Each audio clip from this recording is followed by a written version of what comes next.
$92 प्रति बैरल के पार चला गया है ब्रेंट क्रूड, और 4 दिनों में 9.5% ब्रेंट के दाम बढ़ गए हैं। इतनी बड़ी तेज़ी आ गई है। 27% इस महीने अब तक कच्चे तेल के दाम बढ़ चुके हैं और WTI क्रूड 85 के ऊपर चला गया है। वजह बिल्कुल साफ है, क्योंकि अमेरिका और ईरान के बीच लगातार तनाव के हालात बने हुए हैं।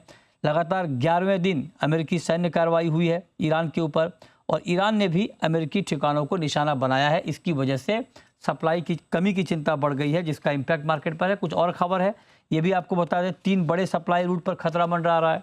पहला तो हॉर्मुज स्ट्रेट, दूसरा रेड सी में हूती विद्रोहियों की नई धमकी आई है, और ब्लैक सी पाइपलाइन टर्मिनल पर हमले हुए हैं। तो इन सब बातों से कच्चे तेल में तेजी का माहौल बना है। तो तनेजा जी, क्या लगता है सर आपको, धीरे धीरे फिर से 100 की तरफ बढ़ रहे हैं हम? तनेजा जी।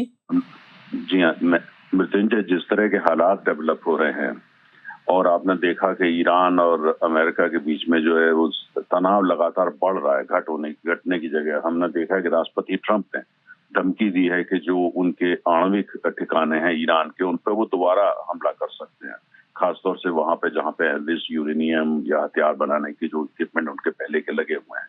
इसका मतलब ये हुआ कि कुल मिलाकर के दोनों देश फिलहाल जो है टकराव की मूड में है। और दूसरी तरफ, जैसे आपने भी चर्चा करी कि जो रेड सी का रास्ता है उसमें हूतीज, जिनको ईरान सपोर्ट करता है, उन्होंने धमकी दी है कि यहाँ से जो टैंकर निकलेंगे उनको वो हमला कर सकते हैं। कल ही हमने देखा कि भारत के लिए जो बड़ा तेल का एक टैंकर सऊदी अरामको का निकला, लेकिन वो उस इलाके की जगह उसे वापस सुएज कैनाल जाना पड़ा। पूरा अफ्रीका के चक्कर लगा के भारत पहुंचेगा तो पूरा अर्थशास्त्र बदल जाएगा, इंश्योरेंस कॉस्ट बदल जाएगी। तो खतरा वहां पे लगातार बढ़ रहा है। लेकिन उसके बावजूद भी जो बाजार है वो अभी भी थोड़ा जो है वो आश्वस्त हो रहा है। उसको लगता है शायद सिचुएशन आउट ऑफ कंट्रोल नहीं जाएगी, शायद दोनों देश बात कर लें या शायद कोई समझौता हो जाए इसको लेकर के। वरना जो आज के जियोपॉलिटिकल हालात है, तेल की कीमत आज $110 पर बैरल हो चुकी होती, लेकिन कुल मिला के बाजार ने काफी मेच्योरिटी दिखाई है, रिस्ट्रेंट दिखाया है, जिसकी वजह से कीमत जो है वहां नहीं गई जहां की अगर 2 साल पहले अगर होता तो $110 पर होता। लेकिन आपको जो प्रश्न था, क्या $100 की दिशा में तेल बढ़ रहा है? अगर दोनों देश जो है मेज पर वापस नहीं आते हैं या कोई मीडिएट नहीं करता है, तो फिर $100 की दिशा में तेल बढ़ रहा है। हमको ये नहीं बोलना चाहिए मीडिएट करने वाला पाकिस्तान तो वो लगभग बाहर ही है, लेकिन जो कतार है उस पर भी ईरान ने हमले करे हैं और कोई देश जो है आगे बढ़ के आ नहीं रहा है, क्योंकि उनको लगता है ट्रंप साहब के साथ नेगोशिएट करना बड़ा मुश्किल है। और ईरान की भी स्थिति कुछ ऐसी है कि जो वहां पे आजकल एडमिनिस्ट्रेशन है, लगता है कि अपने ही जो इस्लामिक गार्ड है उन पे उनका पूरा नियंत्रण नहीं है। तमाम चीजें वो इस्लामिक गार्ड वो करते हैं जिसका अप्रूवल तेहरान यानी राजधानी से नहीं होता, लेकिन वो करते हैं।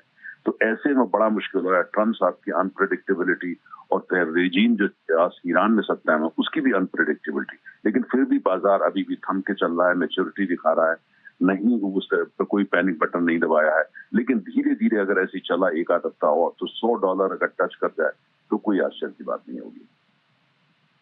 अच्छा सर, अगर ये जैसे आपने कहा कि अगर ये चलता रहा तो $100 का लेवल दूर नहीं है, लेकिन अगर ये बंद हो जाए, बातचीत फिर से हो जाए, तो क्या उसी रफ्तार से 70 के करीब फिर से क्रूड आ जाएगा जल्दी ही?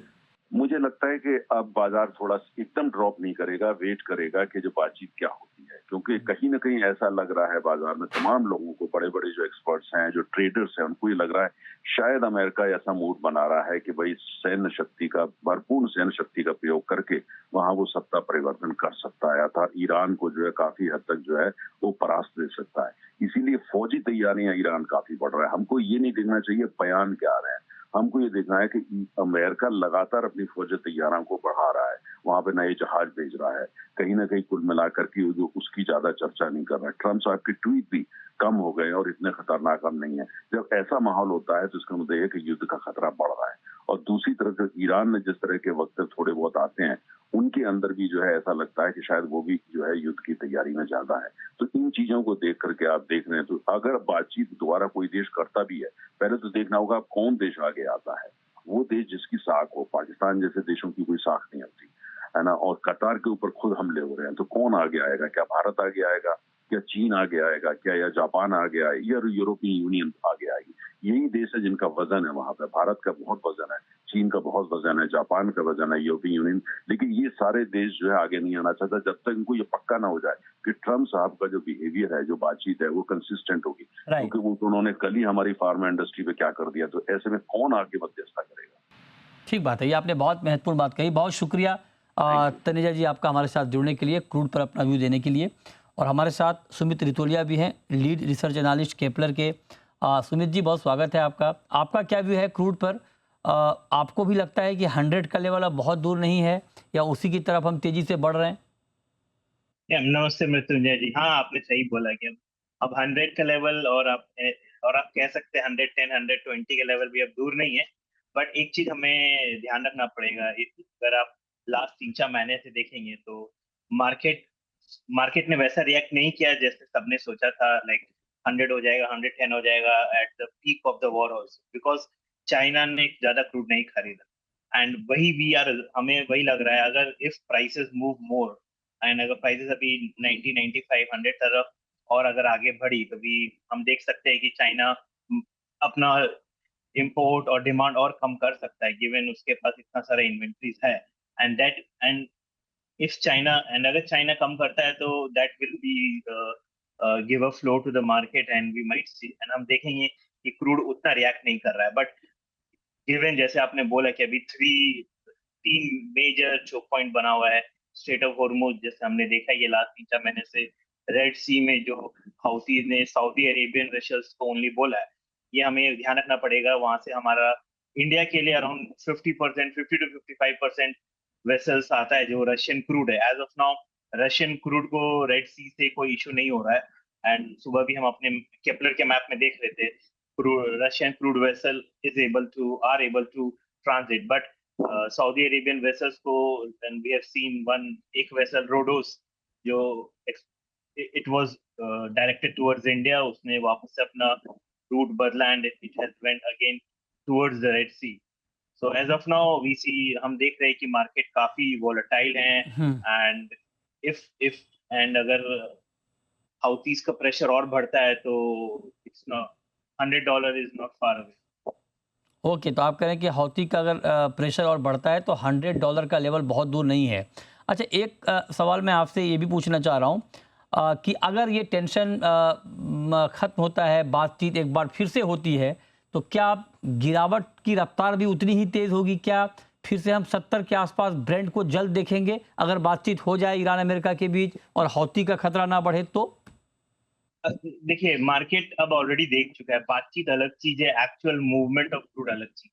अगर बातचीत होती भी है एंड हमें दिख रहा है कि स्ट्रेट ऑफ हॉर्मुज से क्रूड मूव नहीं कर रहा है, तो सारा सप्लाई एंड डिमांड पे खेल है, बातचीत पे उतना ज्यादा नहीं जाएगा। इफ सीज फायर होता है तो क्रूड अपना $4-5 लूज करके बैक हो सकता है, बट सिर्फ बातचीत होके सीज फायर होके अगेन वापस तो लड़ाई में हो जाता है, जैसे what we have seen in June. I think market is quite mature now and we might not see, हम नहीं देखेंगे कि क्रूड वापस 70 75 60 65 में जा रहा है।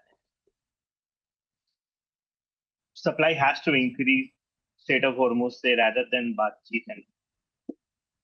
तो आप कह रहे हैं कि ये बहुत सिचुएशन डिपेंड करेगा कि क्या हालात बनते हैं। लेकिन इस बीच खबर ये भी है कि वेस्ट एशिया टेंशन के बावजूद जो इंडिया का क्रूड का वॉल्यूम इंपोर्ट है वो रिकॉर्ड हुआ है जून के महीने में। आपकी ही रिपोर्ट है, इसके पीछे की वजह क्या है? इसके पीछे की वजह रशिया एंड इंडियन रिफाइनर्स का डाइवर्सिफिकेशन प्लान है और कुछ नहीं। लेकिन अगर आप देखोगे तो Russia crude as of now हमारा मोर देन 50% के ऊपर है। एंड एक टाइम पर जब सब नॉर्मल था, हमारा मैक्सिमम रशियन वॉल्यूम था अराउंड 35-40%, और आज के दिन इट्स अराउंड 52 to 55%। तो सिंस हम रशियन क्रूड ले पा रहे हैं, I think that has been one of our best hedge against strait of Hormuz disruption. अच्छा, ओवरऑल फिर आपकी रिपोर्ट क्या कहती है? अभी ग्लोबल डिमांड सप्लाई का सिचुएशन अभी क्या है? अभी के हालात में ग्लोबल डिमांड और सप्लाई के हालात क्या हैं? अभी के हाल में मार्केट टाइट है, बट उतना टाइट नहीं है जितना मैं अज्यूम किए थे। अगेन मैं फिर से जाऊंगा, बिकॉज चीन अभी उतना क्रूड नहीं खरीद रहा है जितना they used to buy. Like चीन हमेशा 9 to 10 million barrels per day crude खरीदता था, एंड फिलहाल वो around 5.5 to 6 million barrel per day crude खरीद रहा है। तो चीन ने अपना 3 से 4 million barrel of day of crude import कम कर दिया है, एंड वही है जो क्रूड प्राइसेस को थोड़ा सपोर्ट दे रहा है, and it is preventing them to going full north. $110 पे नहीं जा पा। ठीक है, तो ये राय आपकी बन रही है कि ओवरऑल क्रूड के मार्केट में क्या होगा।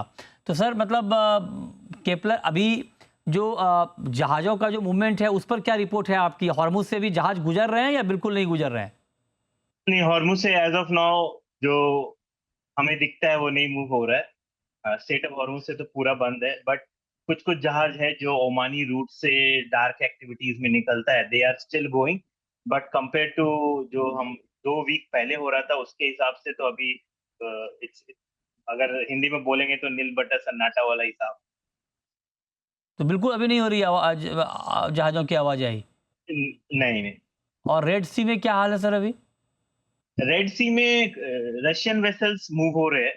हमें रशियन वेसल्स का स्टॉपेज का कुछ इशू नहीं लग रहा है, but Saudi Arabian loaded crude vessels अभी एज ऑफ नाउ आज सुबह के हिसाब से तो ज्यादा मूव नहीं कर रहे हैं, and they are it's a wait and watch situation for Saudi Arabian vessels crude, but Russian crude is for them it's movement as usual. Okay, ठीक है। बहुत शुक्रिया रितोलिया जी आपका हमारे साथ जुड़ने के लिए और बहुत ही डिटेल में क्रूड के मार्केट पर बात करने के लिए।